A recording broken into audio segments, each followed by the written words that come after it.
رمضان کے روزے فرض جو ہوئے نا کب ہوئے اور کیسے ہوئے؟ پہلے روزے جو بندے رکھتے تھے وہ کون سے روزے رکھتے تھے؟ جب رمضان کے روزے ابھی فرض نہیں ہوئے تھے تو کون سے روزے رکھا کرتے تھے، اور یہ رمضان کے روزے فرض کب ہوئے؟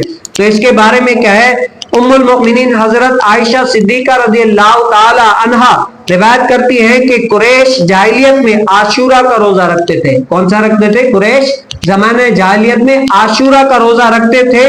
پھر حضور علیہ السلام نے، یعنی حضور علیہ السلام کیا ہے، حضور علیہ السلام نے بھی عاشورہ کا روزہ رکھا بھی، اور اپنے صحابہ کو حکم دیا کیا ہے کہ آپ عاشورہ کا روزہ رکھیں۔ پھر جب عاشورہ کا روزہ رکھنا شروع کیا تو حضور علیہ السلام نے فرمایا کہ ان کی مخالفت کرو، 13-14 کا رکھو یا 12-13 کا رکھو تاکہ ان کی مخالفت ہو سکے۔ اسی لیے کہ وہ عاشورہ کا روزہ کس لیے رکھتے تھے؟ حضور علیہ السلام نے بنی اسرائیل سے پوچھا نا کہ جو عاشورہ کا روزہ رکھتے تھے، جب حضور علیہ السلام مکے سے مدینے میں آئے نا تو حضور علیہ السلام نے دیکھا کہ یہودی کیا ہے، عاشورہ کا روزہ رکھ رہے ہیں۔ پھر حضور علیہ السلام نے پوچھا کہ لوگوں تم عاشورہ کا جو روزہ رکھ رہے ہو وجہ کیا ہے، کس وجہ سے رکھ رہے ہو؟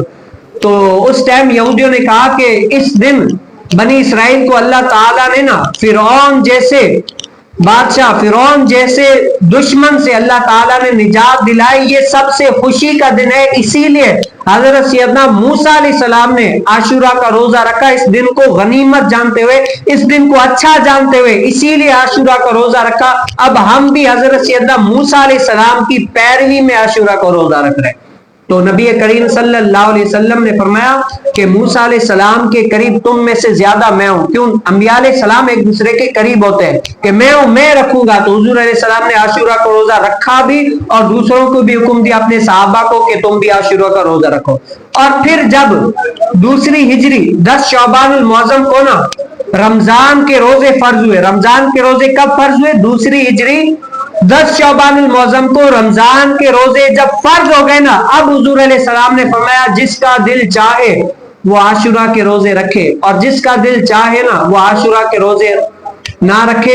اب یہ فرض نہیں ہے، اب یہ نوافل میں سے آگے رکھو گے تو ثواب ہے، نہیں رکھو گے تو تمہیں گناہ نہیں ملے گا۔ اب کیا آ گئے؟ اب جو آ گئے ہیں وہ کون سے؟ رمضان کے۔ رمضان کے روزے تم پر کیا ہے؟ فرض ہے۔ اگر ان میں سے جان بوجھ کر تم ایک روزہ بھی قضا کرو گے نا تو کیا ہے، پوری زندگی روزہ رکھو، اس ایک قضا روزے کی بھی کیا ہے جو تم نے جان بوجھ کر چھوڑا ہے نا اس کی قضا نہیں کر سکتا۔ آج ہمارے یہاں دیکھیں کتنے کتنے ہٹے کٹے ہوتے ہیں، کھانے پینے والے ہوتے ہیں، لیکن کیا ہے، روزہ نہیں رکھتے۔ بھائی کیا وجہ ہے؟ بھائی ہمارے پاس یہ بیماری ہے، وہ بیماری ہے، سب کچھ یعنی کھانے پینے میں ہر طرح سے ماہر ہے، لیکن کیا ہے، بیماری کیا ہے، یہ وجہ ہے، اسی لیے ہم نہیں رکھتے۔ تو نبی کریم صلی اللہ علیہ وسلم نے کیا فرمایا؟ جو بندہ جان بوجھ کر ایک روزہ بھی قضا کرتا ہے نا تو ساری زندگی روزہ رکھتا رہے، ایک بھی روزہ نہ چھوڑے تو کیا ہے، اس ایک روزے کی بھی وہ قضا نہیں کر سکتا، ایک روزے بھی، اللہ کہ اگر کوئی شرعی عذر ہو تب جو ہے نا علماء سے پوچھ کر اگر اس کی اجازت دے تو ہو سکتی ہے، ورنہ کیا ہے، اس کی نہیں ہو سکتی۔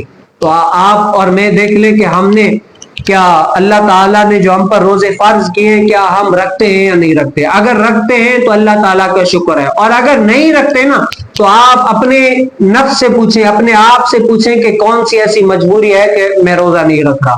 پورے سال میں 11 دن 11 ماہ جو ہے نا کھانے کے آتے ہیں، 11 ماہ میں ہم کھاتے پیتے سب کچھ یعنی ایش کرتے ہیں، لیکن ایک ماہ ایسا ہوتا ہے جس میں اللہ تعالیٰ فرماتا ہے کہ اس میں کیا ہے، وہ بھی مخصوص ٹائم تک، کیا ہے، مخصوص ٹائم تک کھانے پینے جماع سے رکے رہو۔ اللہ تعالیٰ کا یہ فرض ہے تم پر، اگر ان چیزوں کو تم نے کر لیا تو کیا ہے، تمہارے لیے دنیا اور آخرت میں بھلائی بھلائی ہے۔ تو آج میں اور آپ دیکھ لیں کہ ہم رکھتے ہیں یا نہیں۔